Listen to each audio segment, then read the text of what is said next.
বাংলাদেশে এমনি এরকম বহু মানুষ মারা গেছে। যিনি ক্রিমিনাল তাকে ক্রিমিনালের মিউজিক ফেস করতে হবে, তাদের বিচারের আওতায় নিয়ে আসতে হবে, এইটাই আমি বিশ্বাস করি। আমি যখন কোনো প্রতিবাদ করতে যাই তখন মানুষের প্রথমত একটু সন্দেহ হয়। বেশিরভাগ গল্প যখন দালালের, তখন আমার দালাল না আমি, এইটা প্রমাণ করতে আমার এক জীবন চলে যাবে, এইটাই আমি বিশ্বাস করি। এই পর্যন্ত আমি যতগুলা মামলা করছি হাইকোর্টে, যতগুলা পাবলিক ইন্টারেস্টে কাজ করছি, কোনোটাই আমার জন্য ছিল না। কারণ হচ্ছে কি, আমি এইসব লোকের বিরুদ্ধে কথা বলতে গিয়ে এত বড় বড় শত্রু টানছি, আপনি চিন্তাই করতে পারবেন না। এইগুলা কেউ কখনো এটা অ্যাকোমোডেটই করতে পারবে না। তরুণদের মাঝে এটা ছড়াই দিতে চাই যে বেঁচে থাকার, প্রচন্ড বেঁচে থাকার লোভ কমাইতে হবে।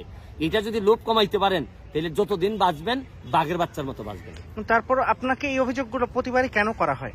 এই ক্ষেত্রগুলো অভিযোগ করা হয় হচ্ছে কি, এইগুলা তো নতুন, কারণ এই দেশের যত গল্প শুনে মানুষ সবই হচ্ছে কি কম্প্রোমাইজের গল্প, যে ভাই টাকা দেন আপনারা কিছু বলবো না, সব তো ম্যানেজিং এর গল্প।